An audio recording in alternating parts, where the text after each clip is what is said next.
इस तस्वीर को देखें। ये हमारी गैलेक्सी मिल्की वे के सेंटर की तस्वीर है। इसे 2022 में साउथ अफ्रीका में लगे मीरकट रेडियो टेलीस्कोप से खींचा गया था। इसे एक तस्वीर को बनाने में इस एरिया की बहुत सारी तस्वीरें खींची गई, जिसमें साइंसदानों को 3 साल लग गए। 2022 में पब्लिश होते ही ये तस्वीर इंटरनेट पर वायरल हो गई, क्योंकि इस तस्वीर में एक ऐसी चीज थी जिसको देखने के लिए साइंसदान पिछले 100 सालों से कोशिश कर रहे थे।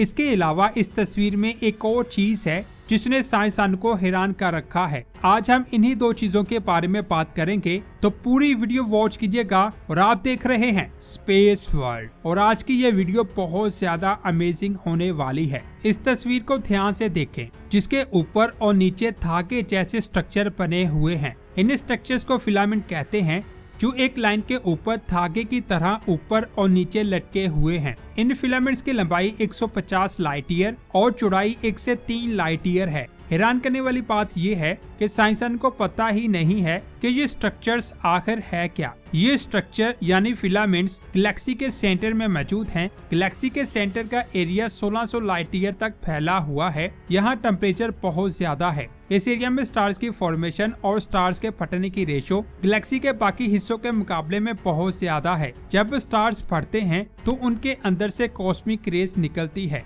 ये कॉस्मिक रेज खला में दूर तक फैलती है, लेकिन गैलेक्सी के सेंटर में इन रेज की पावर बाकी एरियाज के मुकाबले में 100 से 1000 गुना ज्यादा होती है। इसके अलावा यहाँ बहुत डेंस धूल के बादल, आयोनाइज्ड प्लाज्मा, एक्सरे रेडिएशन और बहुत पावरफुल मैग्नेटिक फील्ड्स मौजूद है। इन सारी चीजों के अलावा यहाँ एक सुपर मैसिव ब्लैक होल मौजूद है, जिसका नाम सैजिटेरियस ए स्टार है, जिसका वजन हमारे सूरज से 40 लाख गुना ज्यादा है। इस ब्लैक होल को और इसके आसपास के एरिया को देखा नहीं जा सकता, क्योंकि इस ब्लैक होल की ग्रेविटी की वजह से इस एरिया में मौजूद बादलों ने इस एरिया को चारों तरफ से घेरा हुआ है, जिसकी वजह से इस एरिया को देख पाना बहुत ज्यादा मुश्किल है। इसीलिए साइंसदान इलेक्ट्रोमैग्नेटिक स्पेक्ट्रम के जरिए इस जगह को देखने की कोशिश करते हैं। इलेक्ट्रोमैग्नेटिक स्पेक्ट्रम की वेवलेंथ गैस और डस्ट के बादलों से आसानी से गुजर जाती है, जिससे बादलों के पार चीजों को भी देखा जा सकता है। और वो फिलामेंट्स यानी स्ट्रक्चर इस ब्लैक होल वाले एरिया के पास बने हुए थे।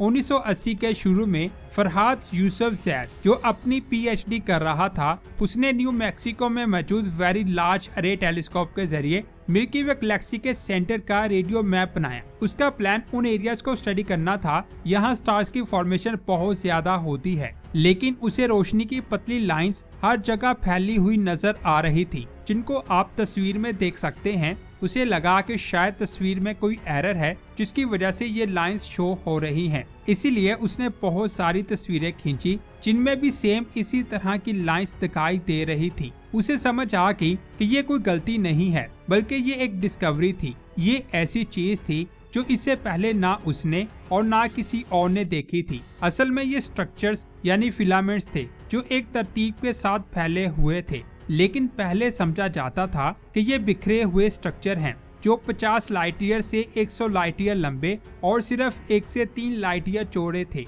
और ये फिलामेंट इस एरिया के सेंटर के ऊपर और नीचे सीधे लटके हुए थे, जैसे आप स्क्रीन पर देख सकते हैं। पहले साइंसदान को लगा कि शायद ये गर्म गैस जो स्टार्स के फटने से निकलती है उससे बने हैं, लेकिन डेटा में कंफर्म हुआ कि ये गर्म गैस से नहीं बने। मजीद स्टडी करने से पता चला कि इनके अंदर बहुत पावरफुल मैग्नेटिक फील्ड मौजूद है, जिनसे बहुत तेज रोशनी निकलती है। ऐसी रोशनी तब निकलती है जब इलेक्ट्रॉन्स रोशनी की रफ्तार के करीब यानी 3 लाख फी सेकंड की रफ्तार के करीब मैग्नेटिक फील्ड के अंदर घूमते हैं। लेकिन यहाँ सवाल आता है कि इन इलेक्ट्रॉन्स की रफ्तार इतनी तेज कैसे हुई। पहले साइंसदान को लगा कि यहाँ स्टार्स में जो सुपरनोवा एक्सप्लोजन होते हैं उसकी वजह से इनको एनर्जी मिलती है, लेकिन इन फिलामेंट्स की पूरी लंबाई में मुसलसल रोशनी निकल रही थी, जिसका मतलब है कि इन इलेक्ट्रॉन्स की रफ्तार किसी और वजह से तेज हो रही थी। क्योंकि अगर ये नए सितारों या सुपरनोवा ब्लास्ट से बने होते तो रोशनी सिर्फ एक जगह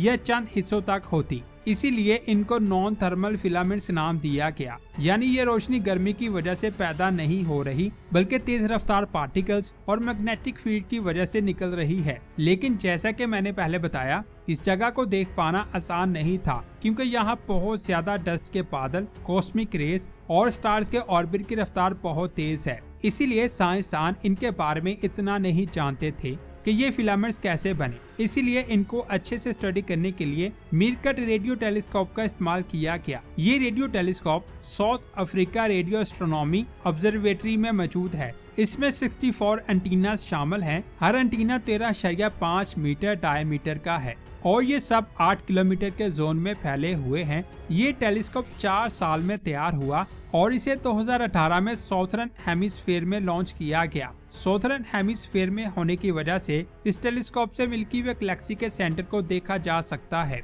और साइंसदानों ने इससे गैलेक्सी के 6.5 स्क्वायर डिग्री एरिया को सर्वे किया। इस एरिया के बिल्कुल सेंटर में ही सैजिटेरियस ए ब्लैक होल मौजूद था। इस ब्लैक होल को देख पाना बहुत ज्यादा मुश्किल था। पिछले 100 सालों से साइंसदान इस ब्लैक होल को देखने की कोशिश कर रहे थे, लेकिन आज तक वो इसे नहीं देख पाए। लेकिन 3 सालों की कोशिश के बाद साइंसदान एक शानदार इमेज खींचने में कामयाब हो गए, जिसे आप स्क्रीन पर देख सकते हैं। ये इमेज साइंस से ज्यादा एक आर्ट पीस लगती है। इस तस्वीर के सेंटर में सैजिटेरियस ए ब्लैक होल की तस्वीर है, जिसे साइंसदान पहली बार देख रहे थे।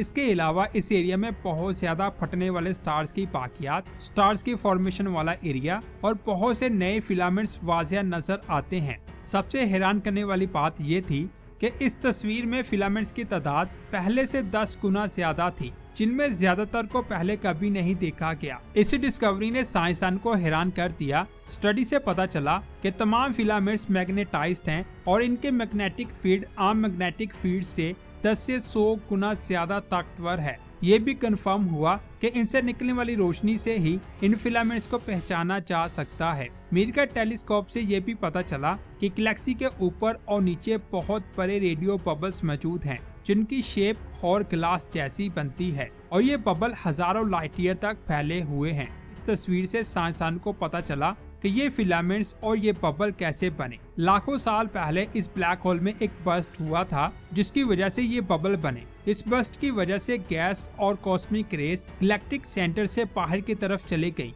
जिसकी वजह से ये स्ट्रक्चर बना और इसी प्रोसेस में नॉन थर्मल फिलामेंट्स भी बन गए। यानी बबल्स और फिलामेंट्स दोनों एक ही वक्त के बने हुए लगते हैं। नॉन थर्मल फिलामेंट्स साइंसदान को ये समझने में मदद देते हैं कि गैलेक्सी के सेंटर में मौजूद बहुत बड़ा ब्लैक होल किस तरह अपनी ताकत और एनर्जी से पूरी गैलेक्सी में नए स्टार के बनने के प्रोसेस को कंट्रोल करता है। यानी इस ब्लैक होल के अंदर से जो एनर्जी और गैस निकलती है, जैसे वो फिलामेंट्स और बबल, इनसे कई स्टार्स की फॉर्मेशन होती है और कई स्टार फटकर खत्म हो जाते हैं। यानी ब्लैक होल के इस अमल से गैलेक्सी में स्टार्स की फॉर्मेशन का एक तवाज़न बना रहता है। अगर ऐसा ना हो तो स्टार्स की फॉर्मेशन बेकाबू हो जाए।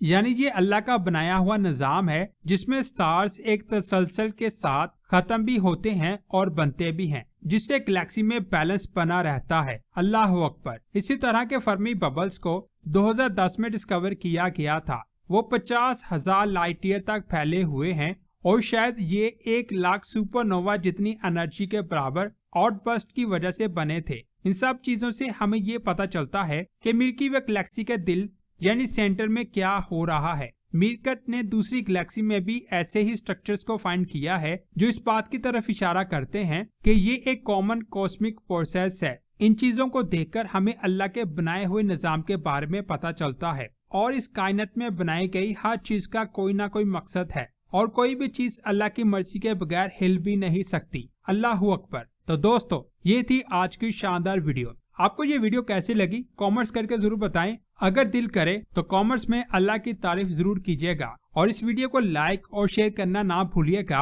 और हमारे चैनल को सब्सक्राइब करके बेल आइकन को प्रेस करें। मिलते हैं एक और शानदार वीडियो में। अपना बहुत सारा ख्याल रखें। अल्लाह हाफिज।